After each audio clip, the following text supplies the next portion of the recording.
Hi.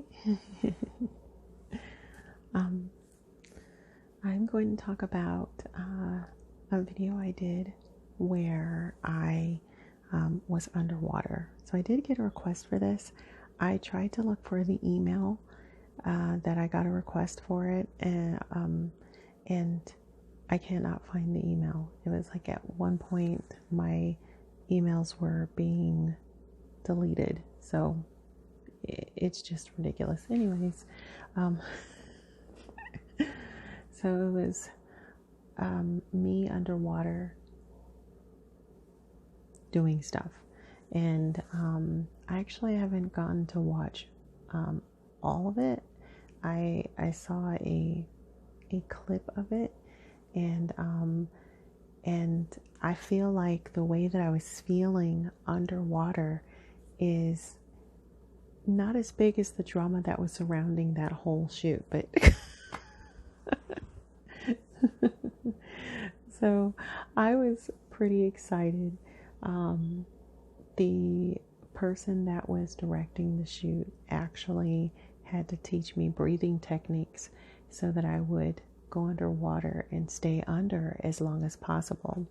But actually, I was very good at holding my breath because I, at the time, was very into health, and I was very into yoga and meditation and just exercise all around. And so my breathing was pretty darn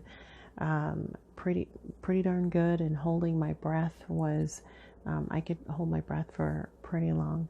So I don't know that it actually affected the weight, because it's like, it was around the same amount of breath holding. But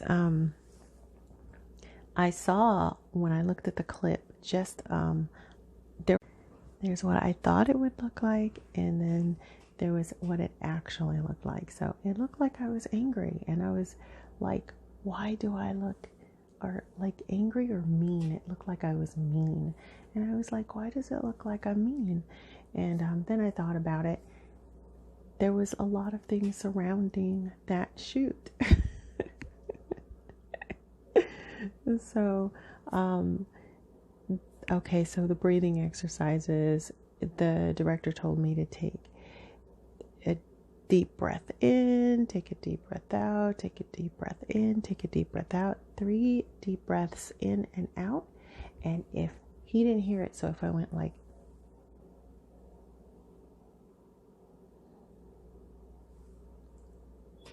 if he couldn't hear it, I was doing it wrong. So I had to go. And I used to breathe deeper. I'm so not in breath mode these days, but it's so when you do that and you go down, you should be able to stay down a little longer than if you hadn't taken 3 deep cleansing breaths. And so I was not sure if I was giving him what he wanted. It was the first shoot like that. It was the last shoot like that. And he said he was very appreciative and very happy. I was giving him about a minute each time. So I was supposed to go underneath water and then swim, and then stop and kind of pose, and then swim away, and then, do it again. And then eventually the purpose of the shoot was there's a gentleman on the other end, and I had to swim over to the gentleman whose face you could not see. It was just the lower part of his body in the water. And if you've seen it, this is what happens. So it was pretty weird, because the model is, I don't know if they put his name or if you can see his name on the thing. I didn't actually I just wanted to see it. So I didn't actually see if the model was listed, but he was angry at me that day. This is a model that I at the time was very comfortable with working with. We kind of argued all the time, and the only thing that I could think of that we could have been arguing at that time that would have had him that heated was he felt that we should be more than what we were. And I wasn't there for that. So I wasn't there. So he was upset about it. And, or it could have been, no, he never got angry about stuff like that, because he used to try and make girls look stupid when he filmed us. He would try and make us look stupid at the end, and I didn't appreciate that. But it was more likely than not, the same discussion we had, and he absolutely felt like we would be great together, and I just knew that would be a disaster. So we went to the set. The director was pretty touchy. That's the thing. He was pretty touchy, and I would have to say things. Well, he would grab me and hold me so tight, like kind of like a doll, and try and get things happening, like kissing, trying to touch, and I would, say things like, oh, I gotta go put on my lipstick, or, go do something. And sometimes he wouldn't let me go, and it was very difficult. He's very strong. It's very difficult to get out of his hands. And I'm trying to appear tough, so that might also account for the look on my face. I'm trying to appear like I'm not scared and I'm tough and everything. And the other model that I was working with just was staring at us, and he's the one to set up the shoot. And he said it was a friend of his. So I'm like, are you going to say anything to your friend? It was just like, you see what's happening, and he was just staring. So when it was time for me to go up to him and do things, he was having a hard time at that time. The second time it happened between me and this model, where we were at work and he could not, get it up. And so we don't actually have to, do this for them. The men in this business are pretty professional. They know how to get themselves up. And sometimes we might want to help, but usually these men, they can get themselves up. And he was very good at that, because this man in particular, where a lot of people were taking enhancers, this one was not taking enhancers. He was very natural and get himself up, but he had made himself so upset that he could not get up. So I was trying to, get him to stop thinking about the issue. And because we have this gentleman who's like being kind of handsy, and we also, have to work. We're here to work. So I think none of us wanted to be there and not get paid. So I tried to help out as best I can. There was actually me, even not just here, but here, trying to help him get it up. Now, I know that he wasn't, I don't know if my memory is correct, he wasn't supposed to actually get us doing that, because that's not what he shoots. If I can remember correctly, I don't know, that he probably did get that, but that happened just to get this person erect, and because we were working, we had a job to do, and he just couldn't get himself out of angry mode. So when everything was done, we left. This person, and actually throughout the shoot, I kept having to remind myself that this person was upset, because it seemed like I'm not really emphasizing as much the discomfort I was feeling with the whole touchy-feely thing, and me trying to make excuses to get away, and sometimes he's listening and sometimes he's not.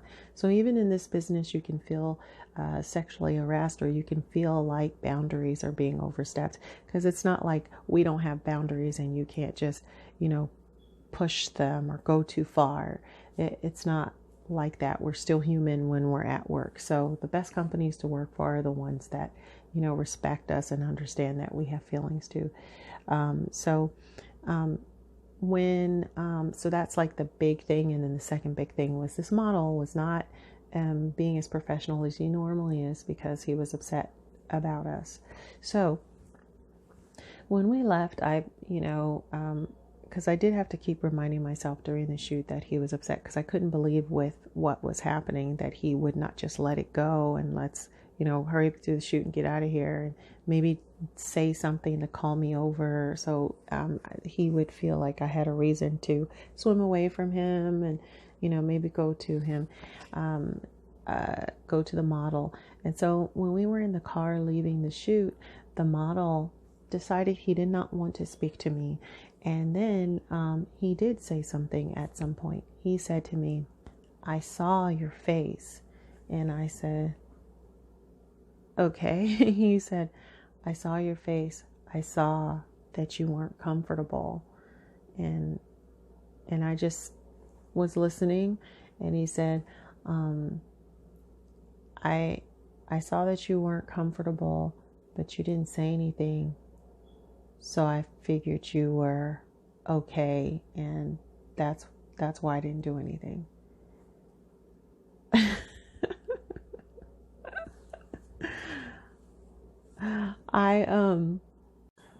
So it's difficult because even me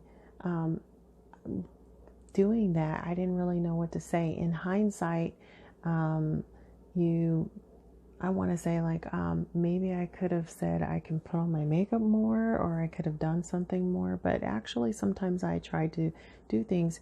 He would hold me tighter and try and get things going even more. So, I mean, I didn't know what to say, and I was like, I was looking at him, hoping he would call me over or make some excuse for me to have to swim over. But if he wasn't there, I try and think of like, if he wasn't there, what would I have done? I think because he was there and this was his friend and he set up the shoot, he knew this person, and he probably would have known better than I what to say to get him to let me go and understand some kind of excuse for me to swim over to him.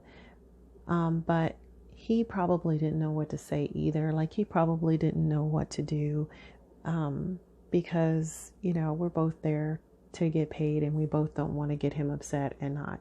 So we end up, that's something sometimes you end up in situations, and this is actually not the worst situation I've been in. It's not even, it was just awkward because he was there and I was, like, are you going to say anything? But I think it was just because it was his friend and his shoot. And, I mean, he's the one to set up the shoot. And so I feel like he would know that guy, but maybe he really, it's just weird because, you don't know what to say. You don't know what, so I can't really be mad at him. I was listening to him, but then I couldn't really be mad at him for that because it was like, well, I didn't know what to do either. And so it was just really weird.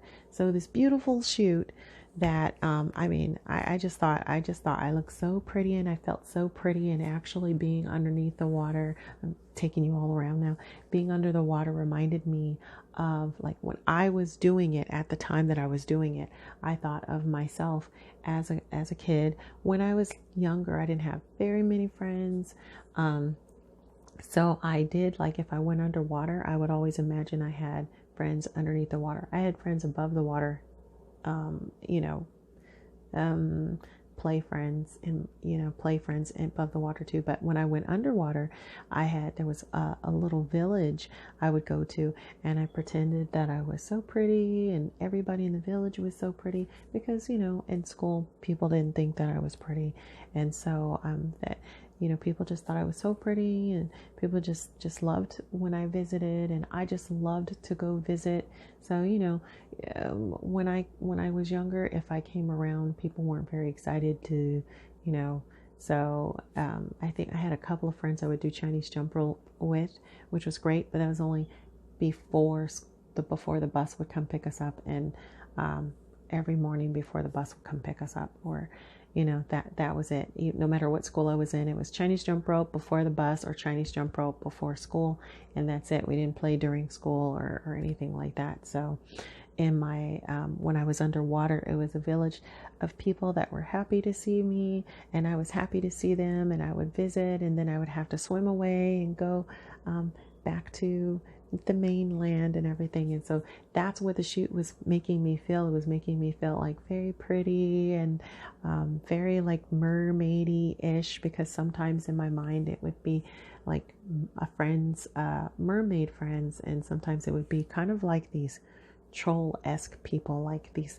I always think the trolls are really cute. So they kind of had faces like that, but they were smaller, and they had big pretty eyes, and they had different hair, but they kind of remind me of different versions of different kinds of troll-ish looking, but really pretty.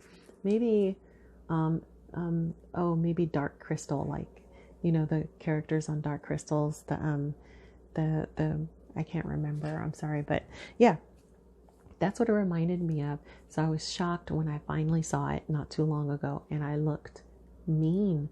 So I think my defenses were up. I was just kind of trying to appear like, you can't run over me.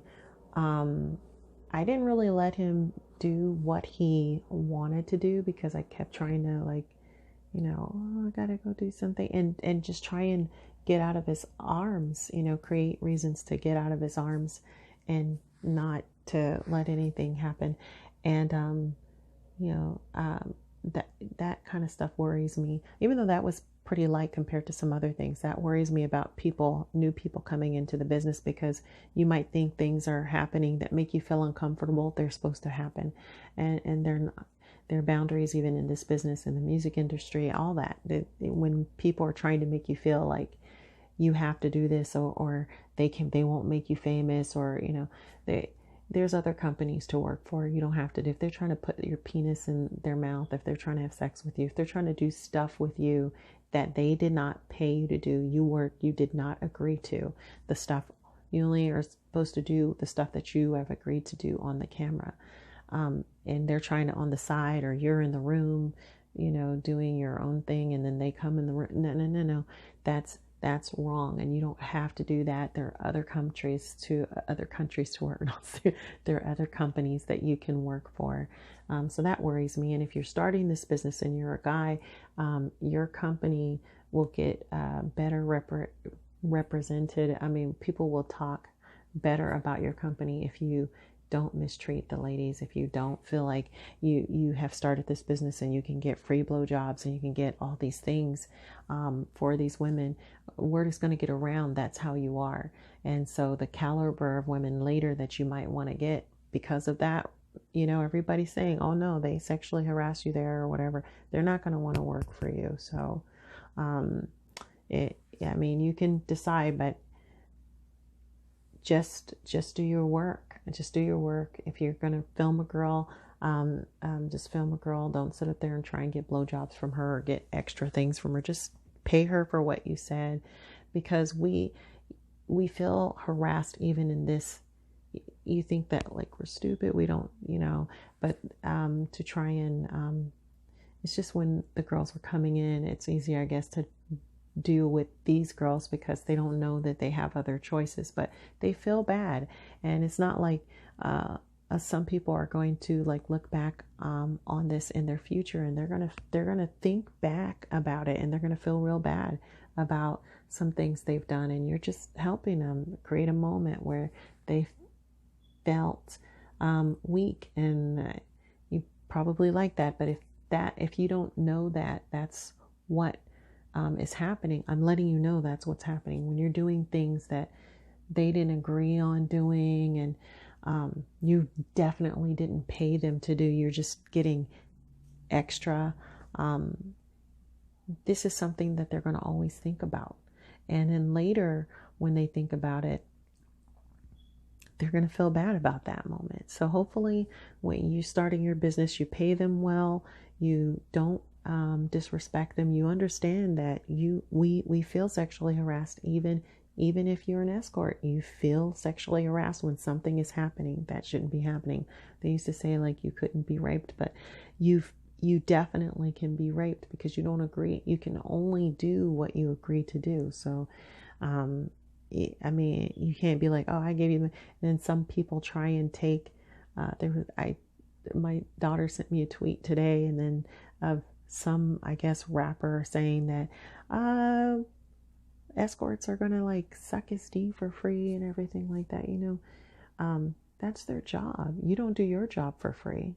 I mean, that's you pay them. It's like you guys just think so little of women and even in this industry. So I don't know why I got up into this, but if you're new in the industry, ladies, if somebody's trying to make you do something you haven't, like, you might be scared, so politely get out of, like, don't go into rooms by yourself.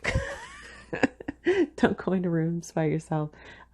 Like, I mean, if you do and somebody comes in, just kind of get out of there as quickly as possible. If you can, lock the bathroom door and stuff like that. And gentlemen, if you're starting your business, it would be great if you did not harass these ladies or just try and get freebies from them. They feel bad about it later. Like right now, they're trying to be strong and everything, but this is something that's going to stick with them. It's not something that it's fun to you right now, but it's something that's going to stick with them.